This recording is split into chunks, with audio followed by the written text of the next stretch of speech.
Salutations à toutes et à tous, c'est toujours le frère Antoine Fadi, toujours avec Kalata Dimsi, et oui, le fabuleux Kalata Dimsi. Et nous allons aller, comme avec les frères, dans le livre de Biala, qu'ils ont appelé Deutéronome dans leur Bible falsifiée, mais son véritable nom, c'est Biala, qui veut dire les admonestations, qui sont des avertissements et aussi des reproches. Nous sommes donc dans le chapitre 14, Bialak, donc 14, c'est page 329. Et le titre, c'est Les descendants du peuple initié noir reviendront au verbe de l'Oba. Donc c'est une prophétie, c'est un futur, c'est quelque chose qui est annoncé. Et ça s'adresse à notre époque parce qu'effectivement, nous faisons partie de cette prophétie. Et nous aussi. Donc les Noirs, les frères et sœurs qui sont non initiés graciés, vont revenir. Beaucoup acceptent le verbe, beaucoup acceptent la parole de Zulu Lassan, qui est le verbe de Loba. Et nous allons voir cela. Donc le titre est évocateur, le titre montre en fait ce qui est en train de se passer même à notre époque, ce retour en grâce. Et dans le premier verset, dans donc, le chapitre 14, verset 1, il est dit, Tout ce que je vous ai écrit, non, pardon, tout ce que je vous ai décrit. Deux points. Promesse de bonheur et menace de malheur s'accomplira. Point. Donc ici, c'est Boussi, donc celui qu'ils ont appelé Moïse, Boussi qui s'adresse donc au peuple et qui les avertit en fait de ce qui va se passer si ils obéissent au verbe et si ils désobéissent au verbe. C'est pour ça qu'il y a ces promesses de bonheur et menaces de malheur qui vont s'accomplir. C'est des choses qui ne peuvent pas, on va dire, ne pas se réaliser. Pourquoi? On va le comprendre. Il y a ce je majuscule là qui est donné, tout ce que je vous ai décrit. Ce je majuscule fait référence à ce qui est, on va dire, spirituel. Ce je de Boussi là, avec la majuscule, c'est par rapport à son statut d'être supérieur. Pour cela, on va aller rapidement dans son livre, on va dire, Bébou Sédi, chapitre 4. Voilà. Donc, le titre, c'est Moi, Boussi, virgule, je devins un Neweke Mukundi. Entre parenthèses, être supérieur. Dans le verset 2, il est dit ceci. Tel est le signe que tu as été établi spirituellement, virgule, ta nature d'homme va changer, virgule, et tu deviendras un être entièrement spirituel de la même nature que nous, virgule. Ainsi donc, virgule, dès cet instant, virgule, tu pourras vaincre le démon dragon marin. Vous refermez les guillemets, oui. Bon. Puisque là, c'était Moutatedi qui... C'est les entités qui étaient sur la montagne avec lui qui lui expliquèrent donc ce qui allait se passer pour lui et pourquoi il allait devenir donc un être supérieur. Donc ce jeu majuscule là est lié à cette supériorité, lié à ce niveau de droiture, ce niveau de représentation de la loi, ce jeu majuscule, donc l'être supérieur, donc est au-delà normalement, l'être supérieur est au-delà du temps et de l'espace. Ça veut dire que ce qu'il annonce, Boussi, vient donc de Mutatedi, vient des entités. Donc c'est la loi, hein, puisqu'il y a l'entité de la loi, c'est la droiture, il y a l'entité aussi de la droiture. Donc derrière les paroles de Boussi, il y a la représentation des entités, et les entités sont au-delà du temps et de l'espace. Donc ce qu'elles annoncent, c'est ce qui va se réaliser, tout simplement. On retourne donc, page 329, dans le verset 2. Lorsque Mutatedi aura retiré sa protection, virgule, et que vous serez dispersés dans les habitations des Blancs et des Sans-Mêlés, entre parenthèses métis, virgule, vous méditerez sur ces événements, virgule, vous reviendrez au verbe de l'Oba et vous lui obéirez de nouveaux points. Et oui, lorsqu'on désobéit, il y a un temps où, si l'on est raisonnable, il y a un temps de méditation pour comprendre que les malheurs qui nous arrivent, les persécutions qui nous arrivent, sont forcément dus à quelque chose. Il n'y a pas d'effet sans cause. Et donc, il va y avoir un temps de méditation et un temps de repentance. Donc, c'est ce qui est décrit, c'est ce qui va se passer, et c'est exactement ce que nous-mêmes on vit actuellement là dans notre vie de tous les jours. Quand on accepte la vérité, c'est qu'on est à la recherche. On veut comprendre pourquoi on vit de tels malheurs, pourquoi l'homme noir souffre autant et a souffert autant dans, on va dire, depuis que nous sommes dans le visible. Moi, on va dire depuis 50 ans, mais depuis allez, 35 ans, je me suis posé, quand j'étais adolescent, je me demandais, mais Pourquoi on vit tout ça? Pourquoi il y a un tel acharnement sur la race noire? Pourquoi l'homme noir semble, on va dire, le dernier classé, qui est moins intelligent, avec moins de développement, des guerres, la famine, le sida, toutes ces choses qui s'acharnent sur l'homme noir, on se dit, mais pourquoi ça arrive à l'homme noir? Et aujourd'hui, pourtant, l'homme noir remplit les bancs, on va dire, des religions, hein, que ce soit chez les chrétiens, que ce soit chez les musulmans. L'homme noir est à fond pris tous les jours. Il y a, j'ai jamais vu autant d'églises, même dans des pays qui sont, on va dire, musulmans, ou en tout cas qui ont une connotation musulmane, il y a aussi plein d'églises. Les Noirs prient, prient beaucoup, ils prient souvent, et pourtant rien ne change, parce qu'ils sont déconnectés. Il faut les reconnecter à la source, il faut remettre le lien de la racine, il faut rétablir l'alliance.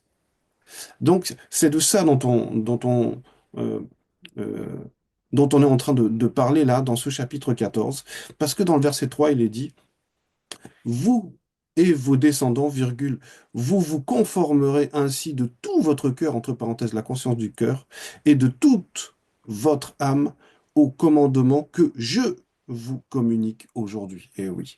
Donc on est dans cette réalité même que Boussy avait donc annoncé et qui concerne l'homme noir en général. Et donc, comme je disais, par rapport à ce verset 2 et dans le verset 3, puisque dans le verset 3 il y a un retour à la conformité, on va aller, pour comprendre ces deux versets, on va aller dans Belais, qui est juste avant le livre de Belais.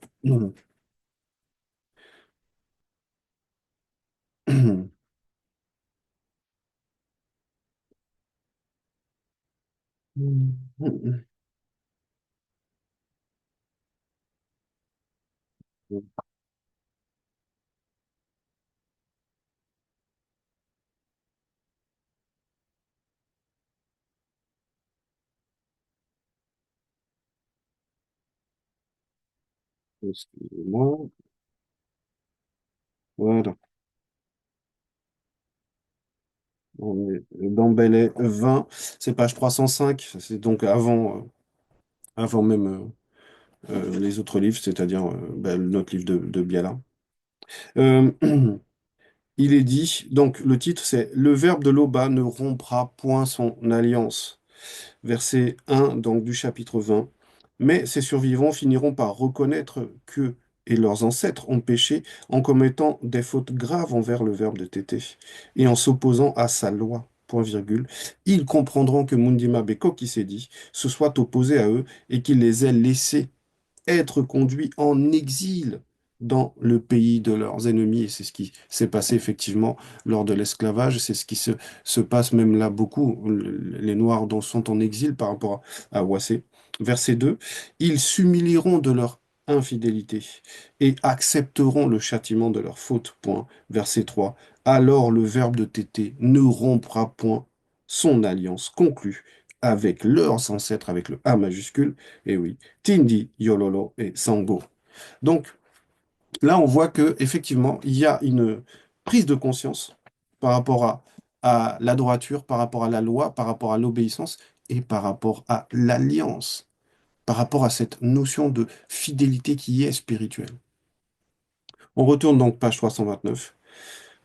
Donc, comme on l'avait vu, vous, dans le verset 3, hein, vous et vos descendants, virgule, vous vous conformerez ainsi de tout votre cœur, entre parenthèses, la conscience du cœur, et de toute votre âme au commandement que je vous communique aujourd'hui. Donc, le cœur, l'âme, la conscience du cœur et l'âme, les émotions, l'âme, c'est le siège des émotions, c'est un mundi, il a une facette spirituelle, l'âme, elle a une facette spirituelle, elle est mundi aussi. Et c'est aussi le siège c'est aussi un corps hein, de désir et émotionnel en fait. Donc il faut que, sincèrement, le cœur va représenter la conscience du cœur, va représenter l'amour, va représenter la sincérité, va représenter la fidélité. Il faut que ce cœur accepte l'amour qu'il reçoit du Verbe de l'Oba, c'est-à-dire la manifestation de la protection, la manifestation du guidage, comme par Moutat dit. Donc, verset 4 nous dit, entre parenthèses d'abord, trouble. Le verbe de l'oba changera votre sort, virgule, on va s'arrêter là d'abord. Donc il y a ce entre parenthèses trouble, parce que en période de trouble, lorsque le monde va être troublé, on nous dit ici, le verbe de l'oba changera votre sort, virgule. Munta dit, vous manifestera sa bonté et vous fera revenir spirituellement de tous les pays où Mundima Beko qui s'est dit, vous aura laissé être dispersés. Point. Et oui.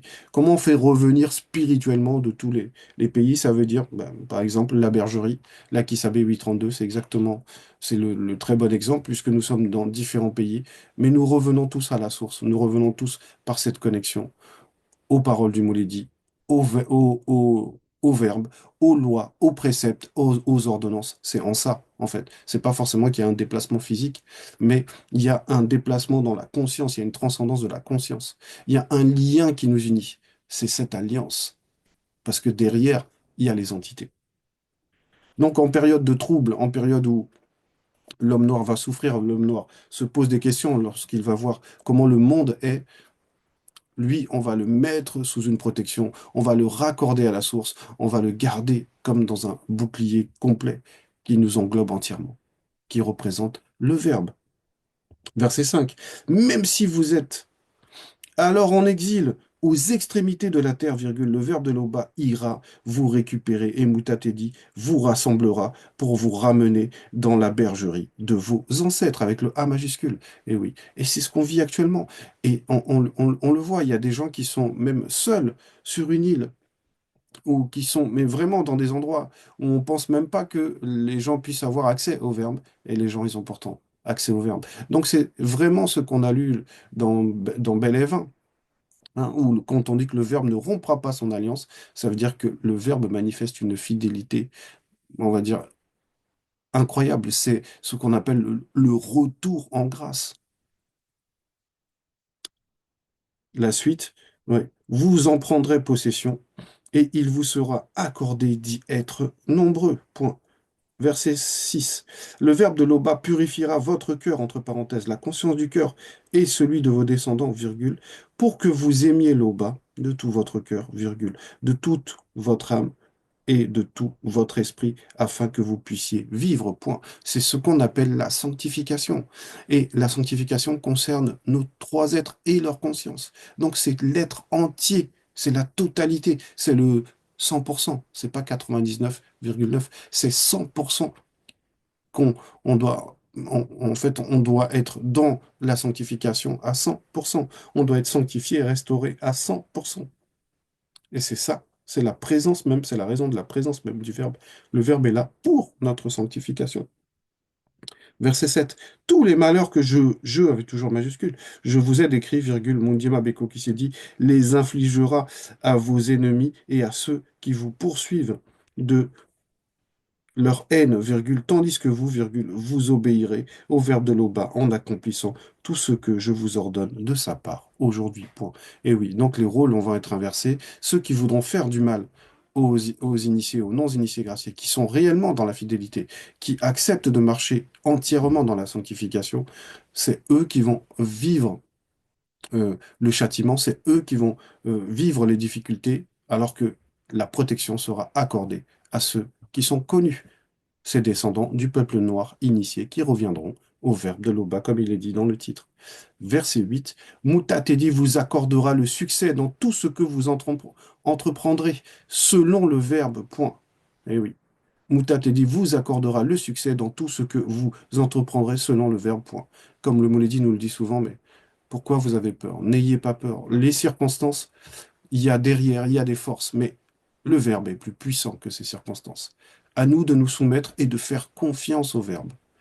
C'est ça l'alliance. L'alliance ne fonctionne pas que dans un sens. C'est comme quand il est écrit, vous connaîtrez la vérité et la vérité vous affranchira. La connaissance de la vérité, c'est dans l'intimité, c'est dans les deux sens. C'est à nous aussi de connaître le Verbe.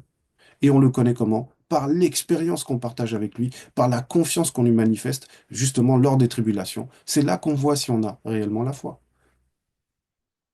La suite du verset 8, vous aurez de nombreux enfants, virgule, vos bêtes auront de nombreux petits et vos récoltes seront abondantes, point. En effet, virgule, autant Moutat est dit, c'est plus à faire du bien à vos ancêtres, avec le A majuscule, virgule, autant il se plaira à vous en faire davantage, virgule, si vous obéissez au verbe de l'Oba et mettez en pratique les commandements et les prescriptions contenu dans le présent rouleau de la loi, virgule. Et si vous revenez à lui avec le L majuscule, donc au verbe de Loba, de tout votre cœur, virgule, la conscience de votre cœur, de toute votre âme et de tout votre esprit. Donc on nous montre ici que Mutatedi n'a pas changé. Les entités ne changent pas en fait. Si c'est nous c'est nous qui nous déplaçons, c'est nous qui changeons d'état de conscience. Mais si on se maintient dans la fidélité par rapport au verbe, mais le verbe va augmenter même notre sentiment de bénédiction, notre ressenti par rapport à l'assurance, à la garantie, à la confiance.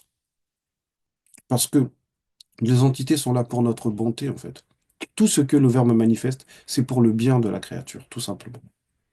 Donc voilà, c'était le message, un message d'espoir, un message de confiance que ce qui est en train de se passer s'accomplit parce que c'est lié à la prophétie et c'est lié à ce que le grand ordre des choses manifeste selon le verbe de Loba, par la manifestation de la volonté de Loba. Loba est toujours glorifié.